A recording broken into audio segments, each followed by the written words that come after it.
El taxi se detuvo frente a un camino de tierra que no había cambiado en 15 años.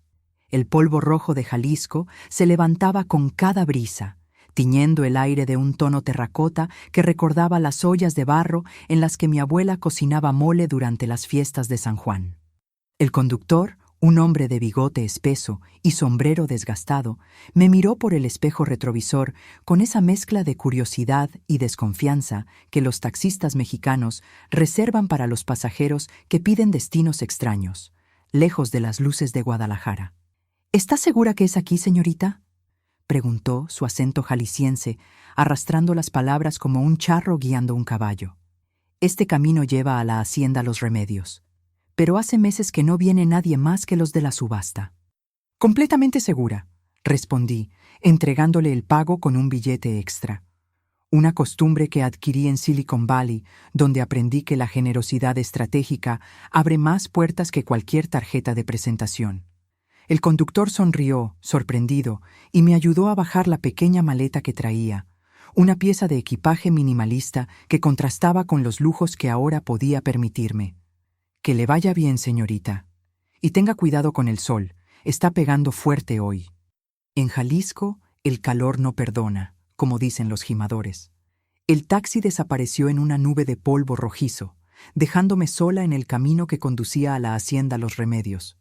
El calor de agosto en Jalisco es diferente a cualquier otro calor del mundo. No es el calor húmedo de Miami que te abraza como una cobija mojada, ni el calor seco de Arizona que te deshidrata en minutos. El calor jalisciense tiene personalidad propia. Es intenso pero honesto. Te golpea de frente pero te deja respirar. Huele a tierra roja, a agave maduro, a las bugambilias que crecen salvajes en los muros de piedra, y a veces, en días como este, a la promesa de lluvia vespertina que lava todo y deja el aire fresco para la noche. Respiré profundo y ese olor me transportó instantáneamente a mi infancia. A los veranos que pasaba aquí con mi abuela Elena, caminando entre los campos de agave azul, escuchando sus historias sobre cómo mi bisabuelo había plantado las primeras pencas hace casi un siglo, inspirado en las tradiciones indígenas de los huicholes, que veían en el agave un regalo de los dioses. A las tardes recolectando flores de cempasúchil para el altar del Día de Muertos, o aprendiendo a moler maíz para tortillas en el metate de piedra. A las noches en la terraza, tomando agua de Jamaica mientras ella me enseñaba a reconocer las constelaciones, contándome leyendas de estrellas que guiaban a los viajeros perdidos, como yo lo estaría pronto. Sacudí la cabeza. No era momento para nostalgia. Hoy tenía una misión que cumplir, una que involucraba no solo dinero, sino justicia poética. Comencé a caminar por el sendero empedrado que llevaba a la entrada principal. A ambos lados, los campos de agave se extendían como un ejército azul verdoso, las pencas alzándose hacia el cielo con esa dignidad silenciosa que siempre me había fascinado. Mi abuela decía que el agave era la planta más paciente del mundo. Crece durante 7 u 8 años, aguanta sequías y tormentas, y cuando finalmente está lista para ser cosechada, entrega todo lo que tiene para convertirse en tequila, el elixir que captura el espíritu de Jalisco. Como las mujeres de esta familia, añadía siempre, mirándome con esos ojos que parecían ver más allá del presente, ojos que heredé, pero que tardé años en aprender a usar. A lo lejos, la hacienda emergía entre los árboles como un fantasma del pasado colonial. Muros de cantera rosa, arcos que enmarcaban el patio central, tejas de barro que habían sobrevivido terremotos y revoluciones. La capilla del siglo XVIII, con su campanario todavía intacto, donde mi abuela me había bautizado y donde, en secreto, me enseñaba oraciones mezcladas con rezos huicholes para honrar la tierra. Los jardines que ella cuidaba con devoción religiosa, plantando hierbas medicinales que usaba para curar desde resfriados hasta corazones rotos. Todo igual, todo diferente, porque ahora había una carpa blanca instalada en el patio principal. Había camionetas de lujo estacionadas, donde antes pastaban los caballos de los charros que visitaban para las fiestas. Había gente vestida de lino y seda, donde antes solo había trabajadores con sombreros de paja y machetes para cosechar agave. Y estaba mi familia, los que habían heredado el nombre pero no el espíritu. Los vi antes de que ellos me vieran a mí. Mi tía Amparo, con su vestido verde esmeralda y esas joyas que probablemente valían más que el salario anual de cualquier gimador.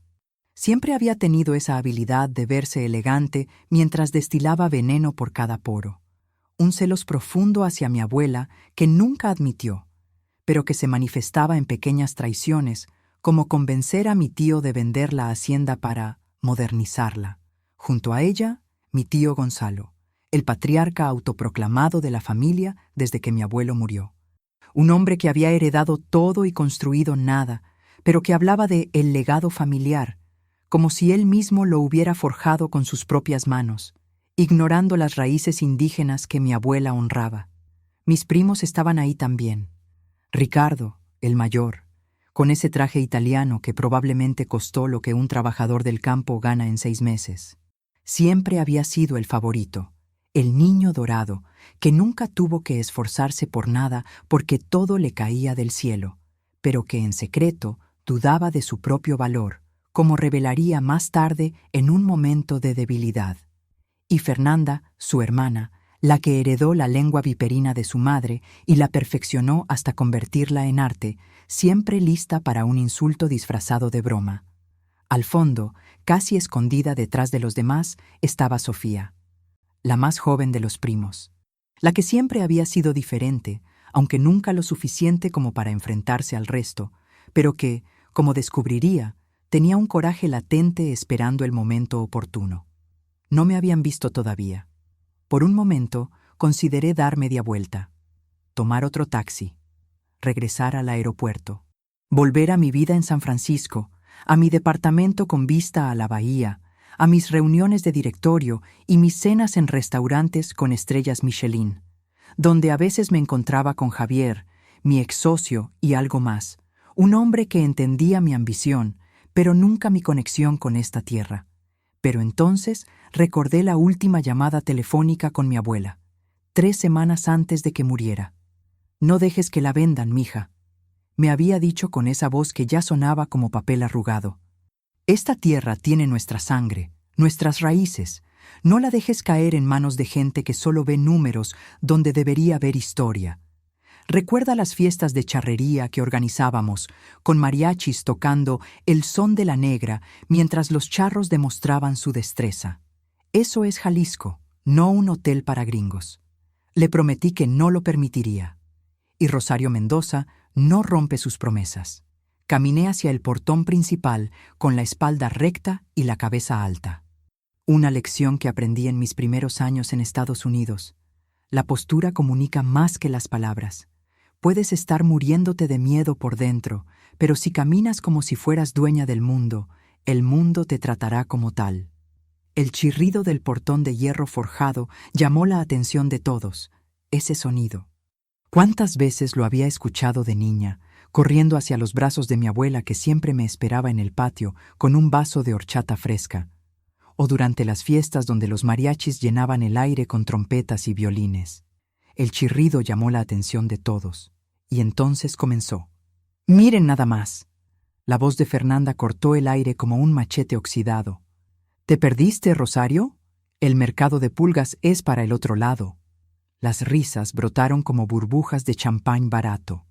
Mi tía Amparo se cubrió la boca con su abanico de encaje, fingiendo escandalizarse mientras sus ojos brillaban de placer cruel, recordándome los celos que sentía por mi abuela, quien siempre la eclipsaba en las fiestas familiares con su gracia natural.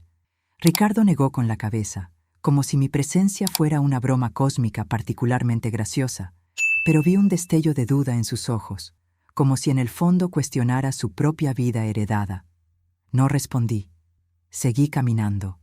«¡Ay, pobrecita!», continuó mi tía, con esa voz melosa que usaba para soltar las peores puñaladas. «Probablemente vino a despedirse de la casa antes de que sea nuestra. Ha de ser difícil ver cómo los demás progresan mientras una se quedó estancada en la vida, como aquellos agaves que nunca maduran y se pudren en la tierra. Estancada». La palabra me golpeó como un puñetazo en el estómago, no por el insulto en sí, sino por los recuerdos que evocaba. Vas a terminar estancada como tu madre. Me había gritado mi tía cuando tenía 17 años y anuncié que no me casaría con Alejandro Villarreal, el hijo del socio de mi padre. Una fracasada que no supo aprovechar sus oportunidades. Mi madre había muerto cuando yo tenía 12 años. Cáncer de páncreas. Se la llevó en 6 meses, tan rápido que apenas tuve tiempo de entender lo que estaba pasando. Mi tía Amparo había usado su memoria como arma desde entonces, comparándome siempre desfavorablemente con su fantasma, celosa porque mi abuela prefería pasar tiempo conmigo en los campos, enseñándome sobre el agave en lugar de con ella en las fiestas sociales. Pero no era momento de hundirme en el pasado. Ricardo se acercó con esa sonrisa de tiburón que probablemente practicaba frente al espejo cada mañana. «Prima, en serio, ¿qué haces aquí? Esta subasta no es para gente que vende artesanías en ferias gringas. ¿O ya te cansaste de fracasar en el otro lado y vienes a pedir trabajo? ¿Piensas que con tus pulseritas vas a comprar una hacienda donde se produce el mejor tequila de Jalisco? Ferias gringas, si supiera. Si supiera que las artesanías que empecé vendiendo en mercados de San Francisco se habían convertido en una plataforma de comercio electrónico que facturaba $80 millones anuales antes de que la vendiera. Si supiera que el fracaso en el otro lado incluía un fondo de inversión con activos superiores a los $100 millones, especializado en agronegocios como el tequila premium.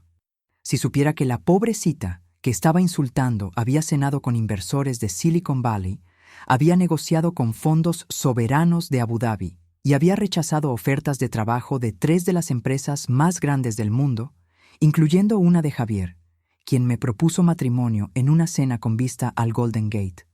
Pero yo rechacé porque mi corazón pertenecía a esta tierra, pero no lo sabía, y esa era exactamente la ventaja que necesitaba. «Solo vine a ver la subasta», respondí, con una voz tan neutral que podría haber sido la de un robot. «A ver». Fernanda soltó una carcajada. «¿Con qué vas a pujar? ¿Con tus ahorros del tianguis? ¿O con las monedas que recolectas en las ferias de charros en California?» Me encogí de hombros y seguí caminando hacia la carpa donde se realizaría la subasta. Al pasar junto a Sofía, nuestras miradas se cruzaron por un instante. Vi algo en sus ojos que no estaba en los de los demás. ¿Vergüenza? ¿Incomodidad? ¿Culpa? Bajó la mirada rápidamente, como si mirarme a los ojos fuera a admitir algo que no estaba lista para enfrentar. Pero más tarde, ese vistazo sería el inicio de su giro hacia la redención. Interesante, pensé. Al menos una de ellos tiene algo parecido a una conciencia. La carpa estaba montada en el patio central de la hacienda, justo frente a la fuente de cantera que mi bisabuelo había mandado traer de Zacatecas, donde durante las fiestas de charrería los invitados se reunían para admirar las escaramuzas de las mujeres a caballo. Sillas de madera lacada estaban dispuestas en filas perfectas, con un pasillo central que conducía al podio donde el subastador ya estaba organizando sus papeles. Me senté en la última fila, lo más alejada posible de mi familia, que había ocupado los lugares de honor en el frente como si ya fueran los dueños. Un hombre mayor se acercó a mí. Llevaba pantalones de manta, camisa blanca impecable y un sombrero de paja que había visto mejores días. Su rostro estaba curtido por el sol, con arrugas que contaban historias de décadas trabajando bajo el cielo de Jalisco, cosechando agave con machete en mano durante las madrugadas frías. «¿Rosario?», preguntó, con una voz que temblaba ligeramente. «¿Rosario Mendoza?». Lo miré con más atención.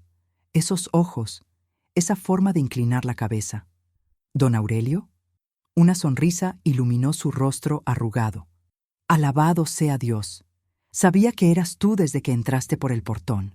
Caminas igualito que tu abuela, con esa misma determinación en los pasos, como cuando ella dirigía las cosechas de agave durante las fiestas de la Virgen de Guadalupe». Don Aurelio. El capataz de la hacienda durante más de 40 años. El hombre que me había enseñado a montar a caballo cuando tenía 6 años, en las mismas arenas donde los charros practicaban sus suertes. El que me llevaba a ver los jimadores trabajar y me explicaba con paciencia infinita cada paso del proceso del tequila, desde la jima hasta la destilación en alambiques de cobre. «Don Aurelio», le tomé las manos, genuinamente conmovida. «No ha cambiado nada». «Mentirosa», rió suavemente. Estoy más viejo que las piedras de la capilla. Pero tú, mírate, te fuiste siendo una chamaquita flaquita y regresas convertida en toda una señora, como esas escaramuzas que cabalgan con gracia en las charreadas. ¿Cómo está? ¿Cómo ha estado todos estos años? ¿Siguen las tradiciones de la charrería en la hacienda? Su expresión se ensombreció ligeramente. Aquí andamos, niña, sobreviviendo. Desde que tu abuela se fue, hizo una pausa, tragando algo que parecía un nudo en la garganta. Las cosas no han sido fáciles. Tu tío quiere vender todo. Dice que la hacienda no es rentable, que los tiempos del tequila artesanal y las fiestas con mariachis ya pasaron. Incluso ha cancelado las charreadas anuales que tu abuela organizaba para unir a la comunidad. ¿Y los trabajadores? ¿Los jimadores? ¿Los charros que vienen a ayudar en las cosechas? Preocupados. Si venden a esos inversionistas extranjeros que andan rondando, lo primero que van a hacer es automatizar todo y corrernos. Llevamos generaciones trabajando esta tierra, Rosario. Mi padre trabajó aquí, mi abuelo trabajó aquí, mis hijos trabajan aquí y mis nietos sueñan con ser charros como los grandes de Jalisco. Sentí que algo se encendía en mi pecho. Esa llama de indignación que siempre había sido mi motor, avivada por las memorias de fiestas donde el sonido de los mariachis se mezclaba con el galope de caballos. Don Aurelio, necesito que confíe en mí, le dije en voz baja. ¿Puede hacer eso? Me miró con esos ojos que habían visto crecer a 3 generaciones de mi familia. Tu abuela me dijo que volverías. Antes de morir, me lo dijo. Rosario va a volver, Aurelio. Y cuando vuelva, todo va a cambiar. Volveremos a las charreadas, al tequila puro, a honrar la tierra como los huicholes. Tenía razón. ¿Qué vas a hacer, niña? Sonreí. Esa sonrisa que mis socios de negocios habían aprendido a temer en las negociaciones. Recuperar lo que es nuestro. Y revivir las tradiciones que mi abuela amaba. Mientras esperaba que comenzara la subasta, mi mente viajó inevitablemente al pasado. A las raíces que me ataban a esta tierra, como las pencas del agave, se aferran al suelo volcánico de Jalisco. A la noche que cambió todo. Tenía 19 años. Era agosto, como ahora. El calor de Guadalajara era insoportable, pero dentro de la casa de mis tíos, el ambiente era aún más sofocante, cargado de expectativas sociales que mi abuela siempre criticaba en privado, diciendo que la verdadera nobleza está en la tierra, no en las fiestas de salón. «No voy a casarme con Alejandro Villarreal», grité, sintiendo que las paredes se cerraban sobre mí, decoradas con fotos de charreadas pasadas donde mi abuela posaba con orgullo junto a caballos pura sangre. Mi tía Amparo me miraba como si hubiera anunciado que planeaba convertirme en asesina serial, sus celos hacia mi abuela evidentes en cómo siempre minimizaba sus logros, como organizar las mejores fiestas de tequila tasting en la hacienda. ¿Estás loca? Su voz era hielo puro. Los Villarreal son una de las familias más importantes de Jalisco, dueños de destilerías rivales. Alejandro te está ofreciendo una vida que no mereces. ¿Y tú la rechazas? No lo amo. Y mi abuela dice que el matrimonio debe ser por amor, como el de ella con mi abuelo, que empezó en una charreada. El amor es un lujo que gente como tú no puede darse, intervino mi tío Gonzalo. Tu padre dejó deudas cuando murió. Tu madre no dejó nada más que gastos médicos. Nosotros te hemos mantenido por caridad. Lo mínimo que puedes hacer es ser útil a esta familia, como tu abuela lo fue al casarse por el bien de la hacienda. Útil, como un mueble. Como una herramienta para alianzas comerciales en el mundo del tequila. Mi abuela dice que no necesito casarme con nadie, dije, aferrándome a esa última esperanza, recordando sus historias de mujeres huicholes que elegían su destino. Tu abuela es una vieja senil que vive en el pasado, escupió mi tía. Sus opiniones no cuentan, con sus rezos indígenas y sus fiestas de mariachis que cuestan una fortuna. No hable así de ella. La bofetada llegó tan rápido que no tuve tiempo de reaccionar. Mi mejilla ardía, pero lo que más dolía era la humillación, similar a la que sentía mi abuela cuando mi tía la criticaba por mezclar tradiciones indígenas con el legado colonial. Escúchame bien, niña. Mi tía se acercó tanto que podía oler su perfume empalagoso. Tienes 2 opciones. Te casas con Alejandro y aseguras tu futuro. O te vas de esta casa y te olvidas de que tienes familia. Entonces me voy. El silencio que siguió fue ensordecedor. ¿Qué dijiste? Mi tío parecía no creer lo que escuchaba. Que me voy. Prefiero morirme de hambre a vivir vendida, como un lote de agave en subasta. Fernanda, que observaba desde una esquina con sus 17 años y su sonrisa cruel, soltó una risita. ¿Vas a volver arrastrándote en menos de un mes? Ya lo verás, sin tus fiestas de tequila ni tus charros imaginarios. No voy a volver nunca. Esa noche hice mi maleta con lo poco que tenía. Ropa vieja, algunos libros, una foto de mi madre y el collar de plata que mi abuela me había regalado en mi quinceañera durante una fiesta con mariachis que tocaban Cielito Lindo. Antes de irme, fui a la hacienda Los Remedios. Mi abuela me esperaba en la puerta, como si hubiera sabido que vendría, con un vaso de tequila reposado en la mano para calmar los nervios. Así que finalmente rompiste las cadenas, mija, dijo, abrazándome con esa fuerza que desmentía sus 80 años, su vestido bordado con motivos huicholes. Me voy, abuelita.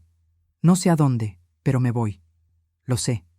Me llevó a la cocina, donde tenía preparado un plato de chilaquiles verdes con crema y queso, y birria de chivo, mi favorito desde niña, cocinado con recetas pasadas de generación en generación. Come primero.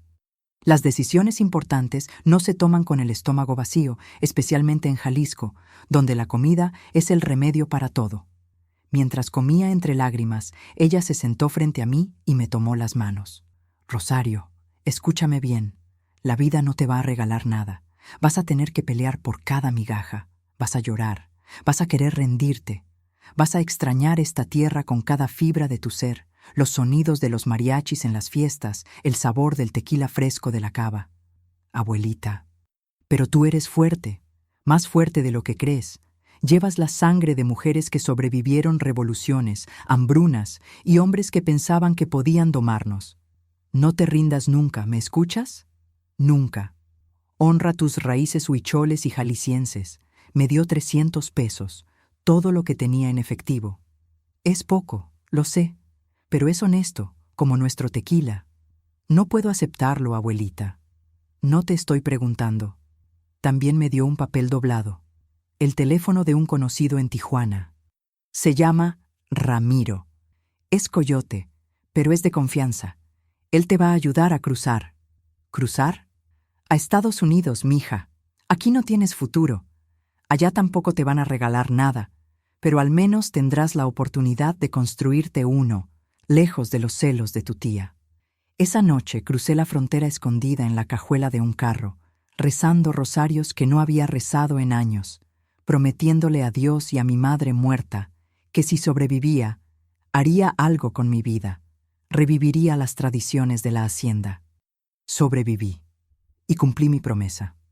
Los primeros años en Estados Unidos fueron un infierno que no le deseo a nadie. Llegué a San Francisco sin papeles, sin dinero, sin conocer a nadie. Dormía en un cuarto compartido con otras 5 mujeres, todas inmigrantes como yo, todas huyendo de algo, compartiendo historias de Jalisco mientras cocinábamos mole con ingredientes improvisados. Trabajé limpiando casas, lavando platos en restaurantes, cuidando niños de familias ricas que me trataban como si fuera invisible, mientras yo soñaba con el galope de caballos en charreadas. Pero observaba, siempre observaba.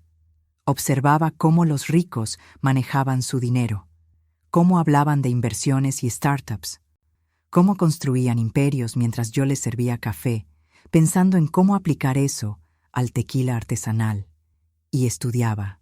Cada noche, después de trabajar 12 o 14 horas, me sentaba en la biblioteca pública y leía todo lo que podía encontrar sobre negocios, tecnología, finanzas. Aprendí inglés viendo televisión con subtítulos, programas sobre destilerías mexicanas. Aprendí contabilidad con tutoriales de YouTube. Aprendí programación básica con cursos gratuitos en línea, imaginando apps para rastrear cosechas de agave. A los 23, tuve mi primera idea de negocio. Una plataforma para conectar artesanos latinoamericanos con compradores en Estados Unidos, inspirada en las ferias de Jalisco. Nada revolucionario, pero funcionaba. Empecé vendiendo en mercados de pulgas, exactamente como mi familia se burlaba.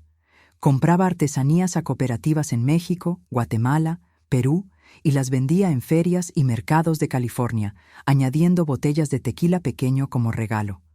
El primer año gané menos de $10,000. El segundo, 25,000. El tercero, 60,000. Para entonces ya había conseguido una visa de trabajo. Una empresa de tecnología me había contratado como consultora de mercados latinos. Usaba ese trabajo como fachada mientras construía mi propio negocio en las noches y fines de semana, soñando con expandirlo a Tequila Premium. A los 26, lancé la versión digital de mi plataforma. Una app que permitía a artesanos de toda Latinoamérica vender directamente a consumidores estadounidenses, eliminando intermediarios y asegurando precios justos, con una sección dedicada a productos como tequila artesanal. El primer año, la app tuvo 100,000 descargas. El segundo año, 1,000,000. El tercero, recibí una oferta de adquisición de una de las empresas más grandes de comercio electrónico del mundo. $42 millones. Acepté, pero no me retiré. ¿Para qué?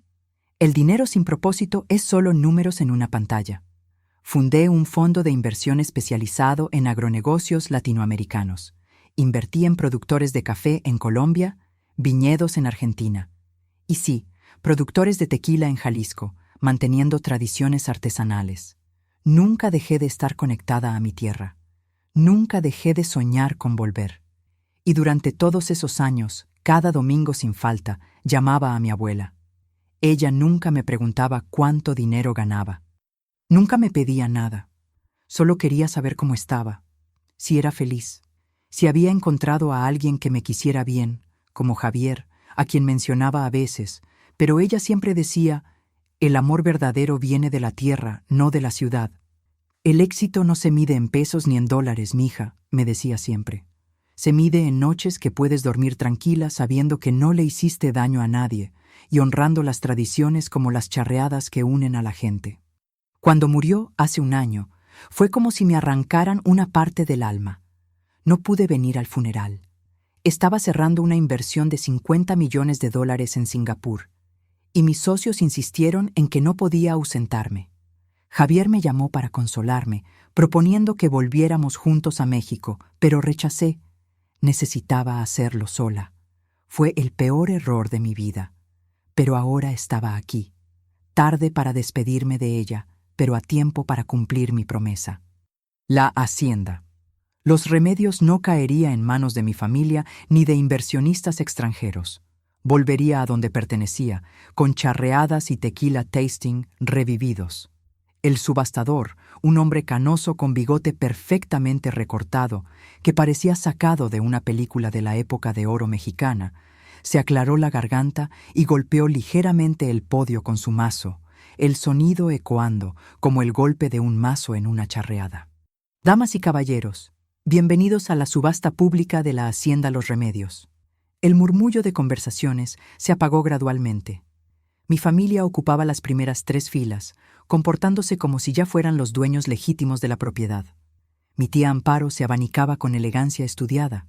Mi tío Gonzalo revisaba su teléfono con esa expresión de importancia fingida que había perfeccionado durante décadas. Antes de comenzar, continuó el subastador, permítanme describir la propiedad en cuestión, un tesoro de Jalisco con raíces en las tradiciones huicholes y coloniales. Proyectó una serie de fotografías en una pantalla detrás de él. La hacienda en todo su esplendor, los arcos coloniales, la capilla del siglo XVIII, los jardines, los campos de agave extendiéndose hasta el horizonte, donde gimadores trabajaban con machetes bajo el sol. Hacienda Los Remedios, establecida en 1847. 4 hectáreas de terreno, incluyendo 2 hectáreas de campos de agave azul, certificado con denominación de origen tequila. Casa principal de 1,200 metros cuadrados, completamente restaurada. Capilla histórica reconocida como Patrimonio Cultural. Cava subterránea con capacidad para 10,000 litros. Y una licencia vigente de producción de tequila artesanal usando métodos tradicionales que honran la herencia indígena. Vi cómo los ojos de mi tío Gonzalo brillaban con codicia. Para él, todo eso era solo dinero, números en una hoja de balance. No veía la historia, las generaciones de trabajo, las raíces que conectaban esa tierra con nuestra sangre, ni las fiestas de tequila tasting que mi abuela organizaba con charros como invitados. El precio inicial de la subasta es de 30 millones de pesos mexicanos, anunció el subastador. Las pujas serán en incrementos mínimos de 2 millones. ¿Comenzamos? Mi tío levantó su paleta inmediatamente. 32 millones. Un murmullo recorrió la sala. Era una puja agresiva, diseñada para intimidar a cualquier competidor casual. Pero no todos los presentes eran casuales. Un hombre de traje oscuro, sentado 3 filas delante de mí, levantó su paleta. 35 millones. Lo reconocí. Había investigado a todos los posibles compradores antes de venir. Era representante de un grupo hotelero de Monterrey, especializado en convertir propiedades históricas en hoteles boutique de lujo. Si él ganaba, la hacienda se convertiría en un destino para turistas ricos, con los campos de agave reemplazados por piscinas infinitas y spas, borrando las tradiciones de charrería. 38 millones, contraatacó mi tío. Una pareja extranjera, probablemente estadounidenses o europeos, levantó su paleta con cierta timidez. 40 millones. Fernanda se volteó a mirarlos con desprecio apenas disimulado. En su mundo, los extranjeros eran aceptables como turistas que dejaban dinero, pero no como compradores de su patrimonio familiar, ignorando que mi abuela siempre invitaba a todos a sus fiestas para promover el tequila jalisciense. La ironía era tan gruesa que casi podía cortarla con un cuchillo. Ella, que nunca había trabajado un día de su vida, que nunca había ensuciado sus manos con tierra ni sudado bajo el sol de Jalisco durante una cosecha, consideraba la hacienda como suya por derecho de nacimiento. 42 millones, dijo mi tío, con voz más firme. El empresario de Monterrey pareció dudar por un momento. Consultó algo en su teléfono, probablemente verificando su límite de presupuesto, mientras yo pensaba en cómo mi fondo de inversión podría superar cualquier oferta. 45 millones. 48. Respondí mi tío sin pestañear. La pareja extranjera intercambió miradas y negó con la cabeza. Estaban fuera. Quedaban mi tío y el empresario. Otro postor, un local de Guadalajara con raíces en destilerías, se unió. 50 millones, dijo el empresario. Mi tía Amparo se inclinó hacia mi tío y le susurró algo al oído. Lo vi asentir. 52 millones. El empresario de Monterrey cerró los ojos por un momento. Cuando los abrió, había aceptación en ellos. Paso. Un pequeño estallido de celebración recorrió a mi familia. Ricardo chocó las palmas con su padre. Fernanda ya estaba tomando fotos con su teléfono, probablemente componiendo mentalmente el caption para Instagram. Nuestra nueva hacienda, lista para fiestas con charros y tequila infinito. El postor local levantó la paleta. 55 millones. Mi tío frunció el ceño, la tensión creciendo como en una charreada antes de las suertes finales. 58 millones.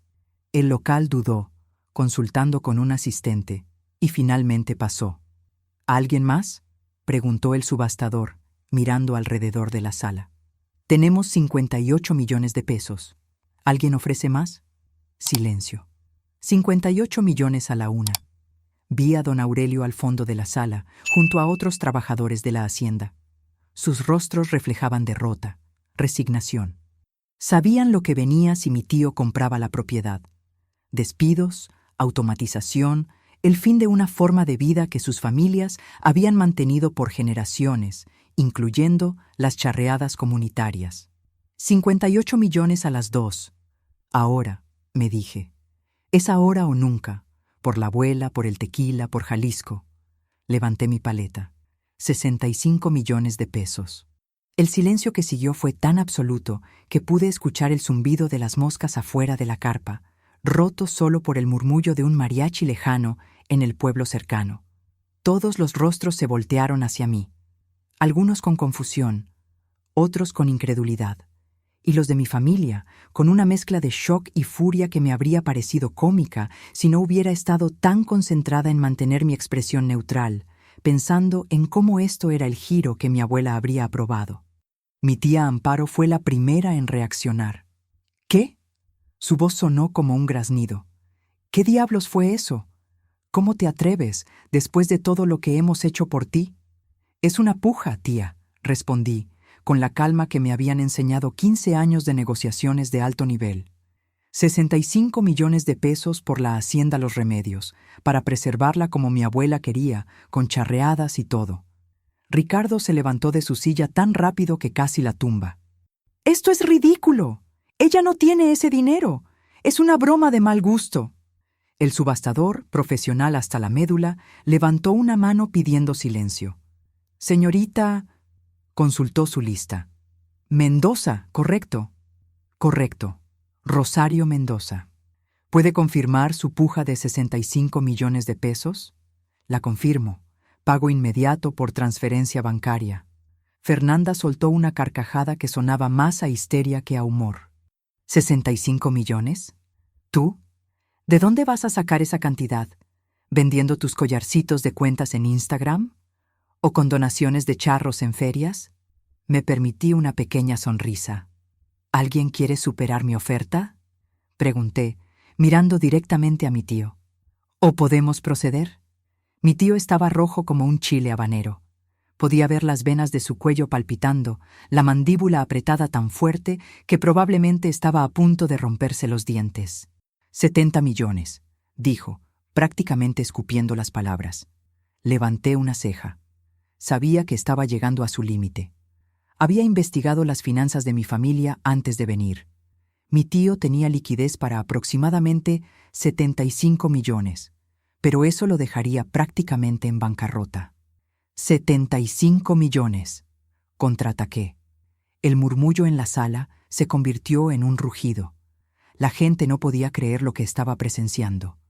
La pobrecita, que había llegado sin anunciarse, estaba pujando contra una de las familias más conocidas de Guadalajara y los estaba superando como en una charreada donde el underdog gana las suertes.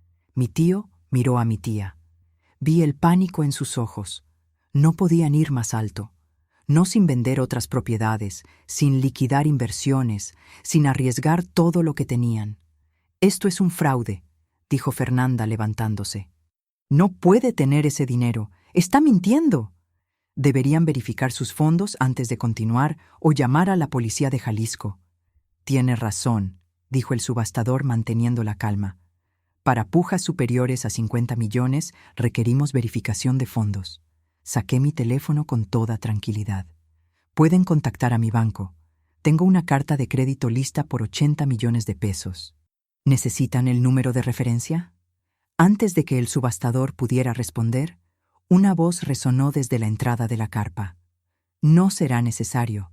Yo puedo confirmar la solvencia de la señorita Mendoza. Todas las cabezas se voltearon hacia la entrada. El hombre que caminaba hacia el podio era alto, elegante, con ese porte que solo dan décadas de experiencia en los tribunales y las salas de juntas más exclusivas del país. Su cabello era completamente blanco, peinado hacia atrás con precisión militar. Sus ojos, detrás de gafas de montura dorada, tenían la agudeza de un halcón. Licenciado Héctor Cervantes. Lo había conocido 3 años atrás, cuando mi abuela me había contactado con él. Es el mejor abogado de Jalisco, me había dicho durante una llamada mientras describía una fiesta de tasting de tequila donde él había defendido a gimadores en un caso de tierras. Y es de los buenos, de los que todavía creen en la justicia y honran las tradiciones charras.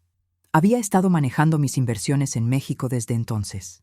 Era él quien me había alertado cuando mi tío comenzó a mover los papeles para vender la hacienda, y quien me había enviado documentos secretos sobre intentos previos de sabotaje, como falsos informes de no rentabilidad para justificar la venta. Licenciado Cervantes, mi tío Gonzalo palideció visiblemente. ¿Qué está haciendo aquí?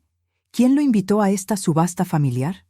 Cumpliendo mi deber, señor García, respondió el abogado, colocándose junto al podio. Como albacea testamentario de doña Elena Mendoza de García, estoy aquí para supervisar que esta subasta se realice de acuerdo con sus deseos, incluyendo preservar las tradiciones de charrería y tequila que ella amaba. ¿De qué está hablando? Mi tía Amparo se había puesto de pie. Mi suegra murió hace un año. La sucesión está cerrada, y sus tradiciones eran solo caprichos indígenas que costaban dinero. La sucesión de sus bienes personales, sí. El licenciado Cervantes sacó un folder de su maletín. Pero doña Elena dejó instrucciones específicas respecto a esta propiedad. Instrucciones que ustedes convenientemente ignoraron, incluyendo una cláusula que prioriza compradores que mantengan el legado cultural, como las fiestas con mariachis y charros. Eso es mentira. Ricardo avanzó un paso. La hacienda era parte del patrimonio familiar. Teníamos todo el derecho de venderla, para modernizarla y hacerla rentable.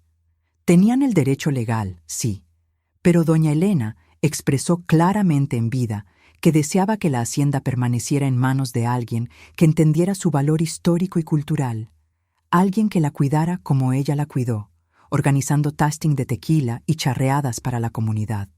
Sus ojos se posaron en mí. Alguien como su nieta Rosario.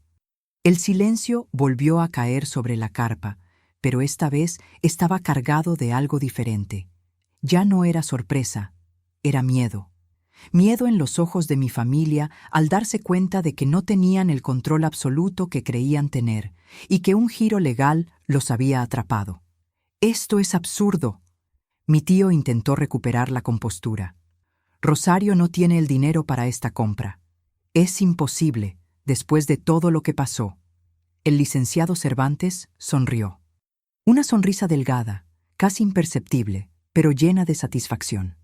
«Permítame informarle, señor García, que la señorita Rosario Mendoza es fundadora y directora ejecutiva de Mendoza Ventures, un fondo de inversión con activos bajo administración superiores a los $100 millones.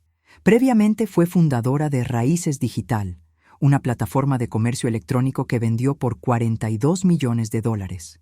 Su crédito es impecable. Su reputación en el mundo financiero, intachable. Además, tengo documentos que muestran intentos de manipular la subasta, como falsos informes de rentabilidad que usted encargó. Cada palabra caía como una bomba sobre mi familia.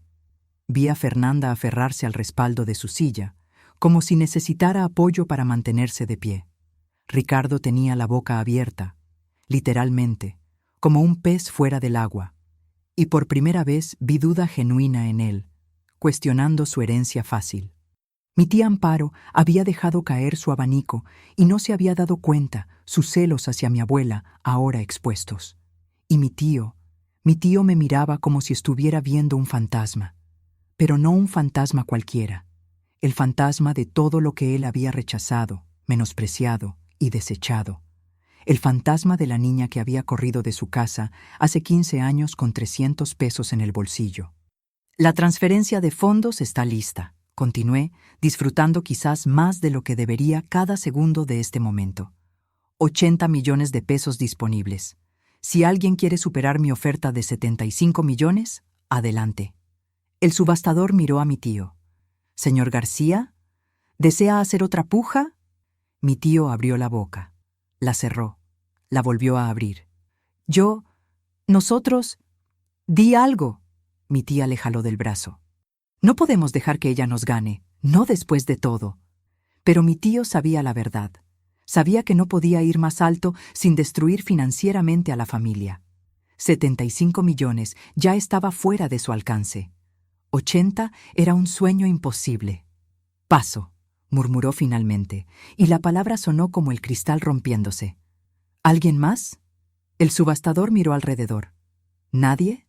Silencio. 75 millones a la una. Mi familia parecía paralizada, atrapada en una pesadilla de la que no podían despertar. 75 millones a las 2. Vi a don Aurelio al fondo de la sala.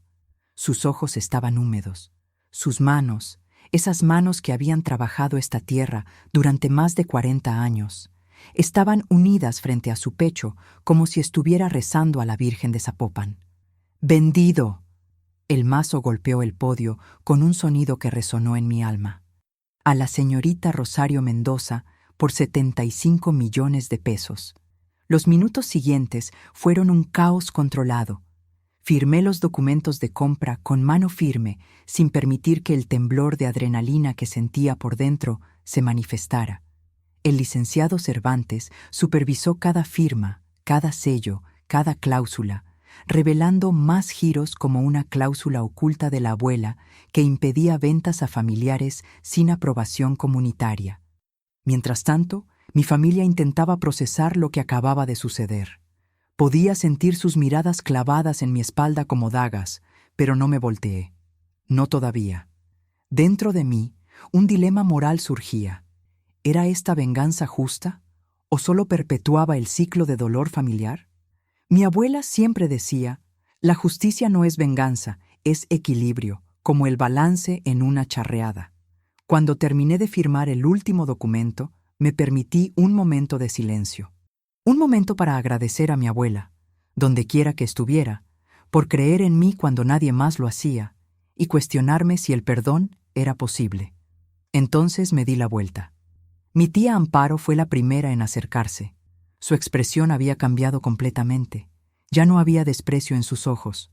Ahora había algo que podría haber sido admiración, pero que yo sabía que era solo codicia disfrazada, mezclada con celos residuales. Rosario, mi niña. Su voz era miel, tan diferente del veneno que había destilado hace apenas una hora. ¡Qué alegría! ¡Qué orgullo para la familia! Siempre supe que tenías algo especial. ¿Te acuerdas que yo fui la que insistió en que fueras a la escuela cuando tu padre quería ponerte a trabajar? Ignora mis celos pasados hacia tu abuela. Era envidia por su conexión con la tierra. Mentira, pensé. Fuiste tú la que dijo que educación para las mujeres era un desperdicio de dinero y celabas a mi abuela por su popularidad en las fiestas de tequila. Me acuerdo de muchas cosas, tía, respondí. De muchas cosas, incluyendo tus intentos de minimizar las tradiciones que ella amaba. Ricardo se abrió paso. Su sonrisa de tiburón ahora temblorosa, pero todavía presente, revelando un dilema interno que nunca había mostrado. Prima, qué increíble sorpresa. Oye, deberíamos hablar de negocios. Tengo contactos en exportación de tequila que te van a interesar, inversiones, asociaciones, ese tipo de cosas. La familia tiene que apoyarse, ¿no? Tal vez yo también he heredado demasiado sin esfuerzo. Esto me hace cuestionar mi vida. ¿La familia tiene que apoyarse? Repetí, saboreando cada palabra. Qué interesante concepto, especialmente de alguien que nunca cuestionó su privilegio hasta ahora. Sí, claro, ya sabes cómo es esto. Los negocios son los negocios, pero la sangre es la sangre. La sangre es la sangre, asentí. Tienes razón. ¿Es eso lo que pensaban cuando me corrieron de la casa con 300 pesos? ¿Cuando nadie contestó mis llamadas durante 15 años? ¿Cuando mi tía dijo que terminaría limpiando casas y arrastrándome de regreso? El silencio cayó como un manto pesado. Rosario, mi tío dio un paso adelante, intentando recuperar algo de autoridad. Eso fue hace mucho tiempo. Éramos diferentes. Las circunstancias eran diferentes, y quizás yo también he fallado en honrar el legado de mi madre. ¿Las circunstancias? Me permití una risa corta, sin humor. ¿Qué circunstancias, tío? ¿La circunstancia de que era más fácil venderme como esposa que apoyarme como familia? ¿La circunstancia de que mi madre había muerto y yo era una carga incómoda que no querían mantener mientras ignoraban las tradiciones charras que unían a la comunidad? No fue así. Mi tía intentó intervenir, su voz quebrándose por primera vez. ¿No? Entonces, ¿cómo fue? Porque yo recuerdo cada palabra. Recuerdo, vas a terminar estancada como tu madre. Recuerdo, el amor es un lujo que gente como tú no puede darse. Recuerdo la bofetada cuando me atreví a decir que no, y los celos que sentías por mi abuela. Fernanda, que hasta ese momento se había mantenido en silencio, estalló. Por Dios, ya supéralo. Eso fue hace 15 años. ¿Vas a seguir con resentimientos de adolescente, ignorando que quizás nosotros también sufrimos? La miré directamente a los ojos. Hace una hora me preguntaste si me había perdido camino al mercado de pulgas. Hace una hora dijiste que no tenía ni para el enganche de un departamento. Hace una hora te reíste de mí frente a todos. ¿Eso también fue hace 15 años? Y tu sufrimiento no justifica el daño. Fernanda palideció. Eso fue una broma. No hablaba en serio. Las bromas se ríen con la persona, no de ella. Pero no te preocupes, prima. No voy a guardar rencor por eso. Vi un destello de esperanza en sus ojos. Tampoco voy a olvidarlo, agregué, y la esperanza murió tan rápido como había nacido. Me volteé hacia la salida, hacia mi hacienda. Esta propiedad no se va a convertir en hotel boutique, dije sin mirar atrás. No se va a vender por pedazos a desarrolladores. Los campos de agave van a seguir produciendo. La cava va a seguir funcionando. Los trabajadores que han dedicado su vida a esta tierra van a mantener sus empleos y reviviremos las charreadas y tasting de tequila para la comunidad. Rosario, espera, mi tío intentó alcanzarme. Podemos hablar, podemos llegar a un arreglo. Quizás una sociedad. Me detuve en la puerta y finalmente me volteé. Mi abuela me dejó una carta antes de morir. ¿Saben qué decía? No dejes que la vendan, mija. Ellos solo quieren el dinero. Tú eres la única que entiende lo que significa esta tierra, con sus charros, mariachis y agave sagrado. Tu abuela estaba senil, murmuró mi tía, pero su voz ya no tenía fuerza. Mi abuela era la persona más cuerda de esta familia, y la única que valía la pena salvar. Salí de la carpa hacia el sol de Jalisco, dejando atrás 15 años de dolor, rabia y humillación. Pero no dejé atrás todo. Un dilema permanecía: ¿perdonar para romper el ciclo o mantener distancia para protegerme? Estaba caminando hacia la casa principal cuando escuché pasos detrás de mí. «Rosario, espera». Me detuve. Era Sofía, la más joven de mis primos, la que siempre había sido diferente, aunque nunca lo suficiente como para enfrentarse al resto. Durante toda la subasta, la había visto en silencio, observando, con esa expresión de incomodidad que parecía más genuina que la arrogancia estudiada del resto. Ahora su presencia anunciaba un giro, su rol en resolver un sabotaje futuro. «¿Qué quieres, Sofía?» Ella se retorció las manos, un gesto nervioso que recordaba de cuando éramos niñas, durante fiestas donde jugábamos mientras los adultos bebían tequila. Yo quería disculparme. ¿Tú? ¿Por qué? Tú no dijiste nada allá adentro. Exactamente. No dije nada. Nunca digo nada, por miedo a perder el poco amor que tengo de ellos.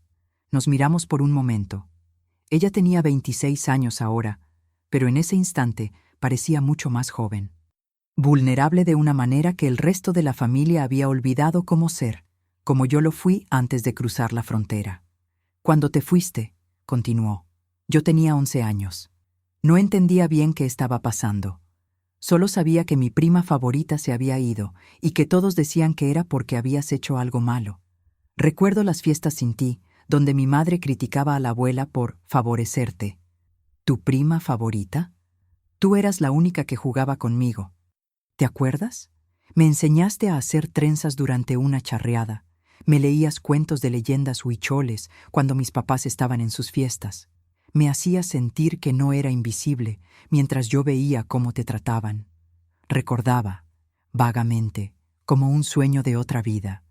Sofía siempre había sido la olvidada de la familia, la más pequeña, la que nunca lograba captar la atención de sus padres obsesionados con mantener las apariencias preferibles a las tradiciones auténticas.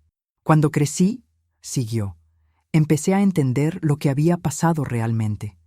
Empecé a escuchar las historias que contaban sobre ti, y algo no cuadraba. La persona que ellos describían no era la misma que yo recordaba. Incluso oí a mi padre planeando vender la hacienda, ignorando la cláusula de la abuela. ¿Y por qué nunca me buscaste?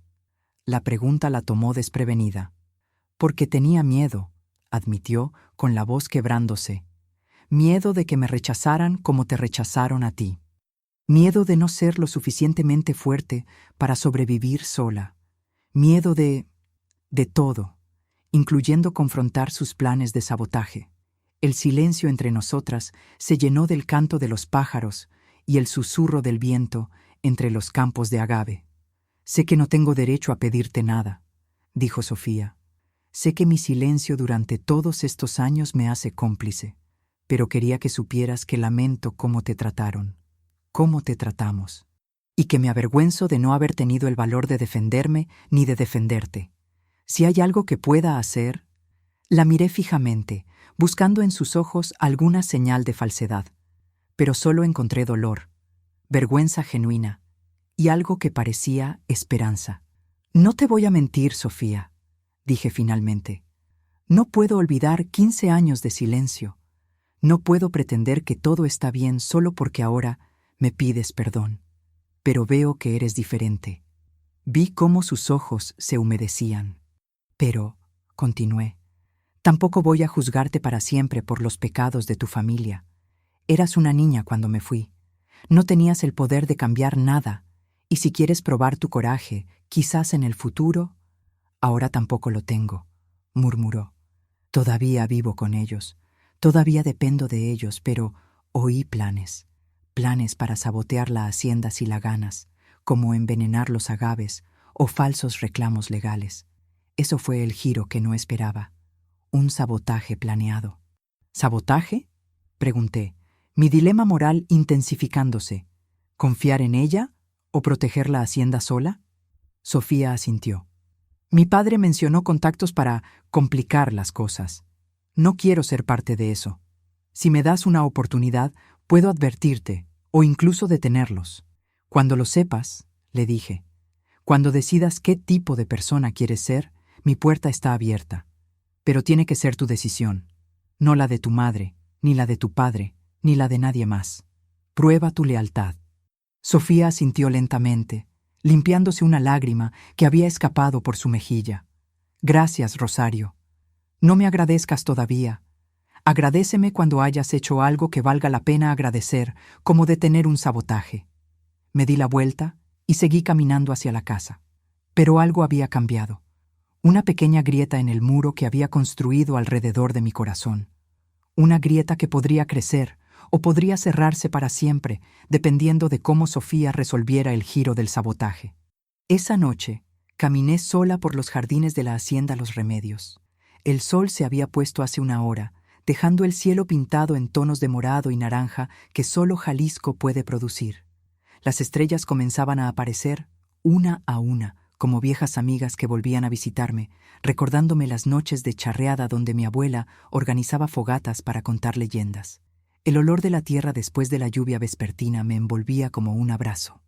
Los grillos habían comenzado su concierto nocturno, ese sonido que había sido la banda sonora de mi infancia y que no había vuelto a escuchar en 15 años, mezclado con el eco lejano de mariachis del pueblo. Me detuve frente a la banca de piedra junto a la cava subterránea, el mismo lugar donde mi abuela me había contado historias durante incontables tardes de verano, el mismo lugar donde me había enseñado a distinguir un buen tequila de uno malo, en tastings improvisados con amigos charros. «Huele primero», me decía, sosteniendo un vaso pequeño de cristal. «El buen tequila huele a agave cocido, a tierra, a sol, con notas de vainilla si es reposado. El malo huele a alcohol y nada más. Y en tasting, comparte con amigos. El tequila es para unir, no para dividir». Me senté en la banca, sintiendo la piedra fría a través de mi vestido. «Lo logré, abuelita», susurré al aire nocturno. «Tu hacienda está a salvo, pero hay amenazas de sabotaje. ¿Qué harías tú?» El viento movió las hojas de los naranjos cercanos, como si ella estuviera respondiendo, recordándome su dilema similar con terratenientes en el pasado. Ojalá estuvieras aquí para verlo. Ojalá pudiera contarte todo lo que pasó. Todos los años de trabajo, de sacrificio, de noches sin dormir y días sin descanso. Ojalá pudieras ver en lo que me convertí y aconsejarme sobre perdonar o no. Las lágrimas llegaron sin aviso, calientes y silenciosas, rodando por mis mejillas sin que pudiera detenerlas, mientras pensaba en Javier, quien me había llamado esa tarde ofreciendo ayuda con seguridad para la hacienda, reviviendo un romance sutil. Lloré por la niña que había tenido que huir de su propia casa. Lloré por los años de soledad en un país extranjero, lejos de las charreadas.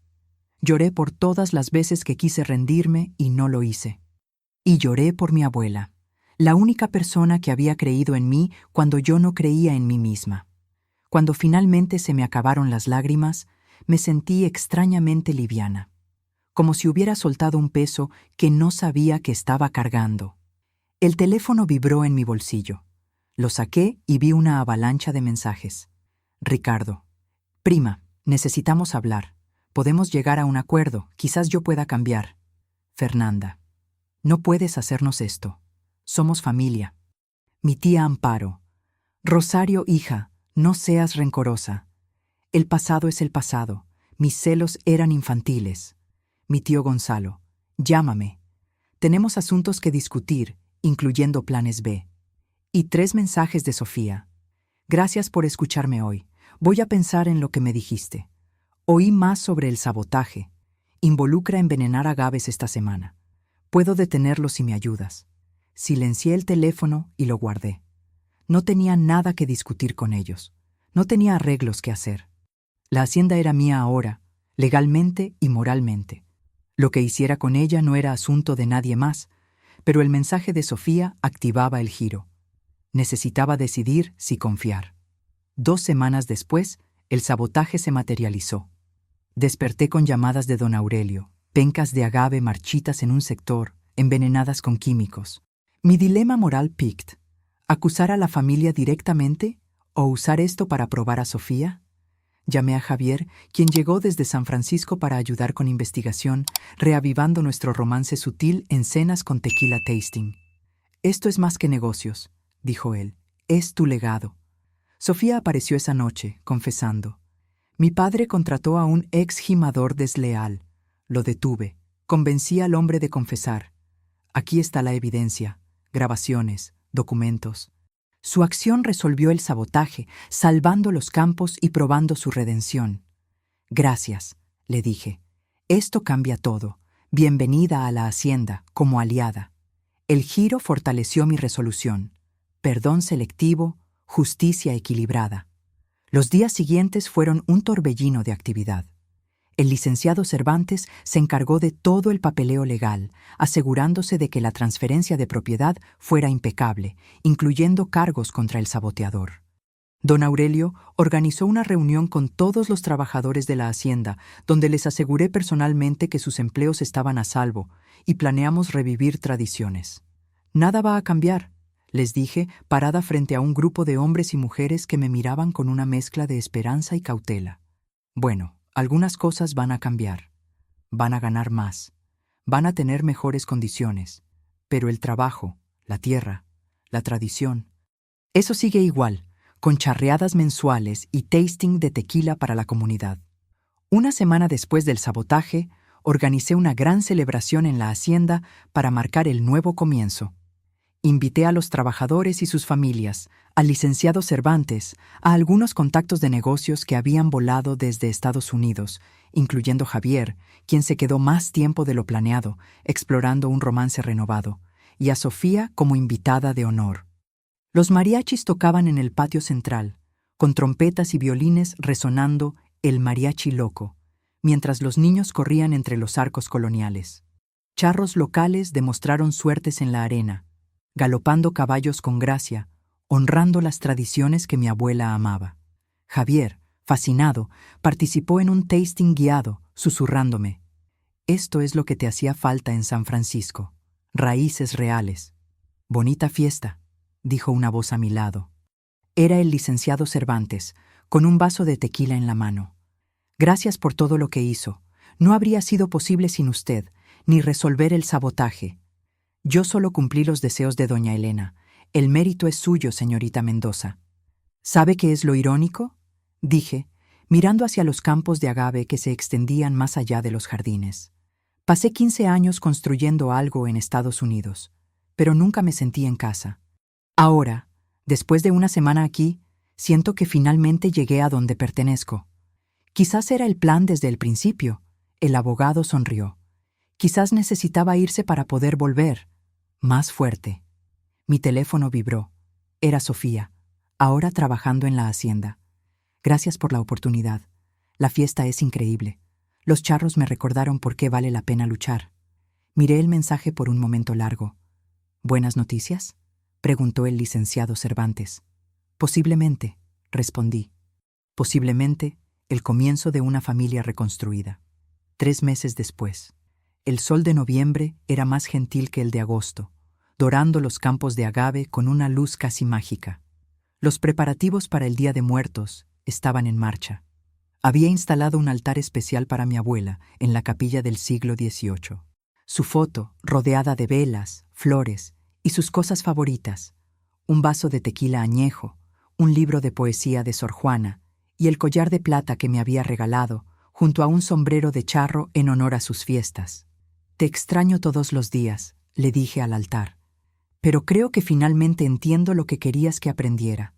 Justicia con equilibrio». La producción de tequila había reiniciado bajo mi supervisión.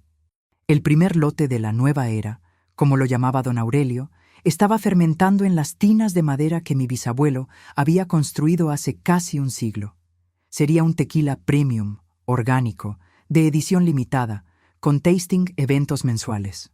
Ya tenía compradores alineados en 3 continentes, incluyendo a Javier, quien se mudó temporalmente para ayudar, nuestro romance floreciendo como agave maduro. Pero más importante que el negocio era la comunidad que estaba reconstruyendo. Los hijos de los trabajadores ahora tenían becas para estudiar agronomía o charrería. Habíamos construido una clínica pequeña en el pueblo cercano y organizado charreadas semanales con mariachis.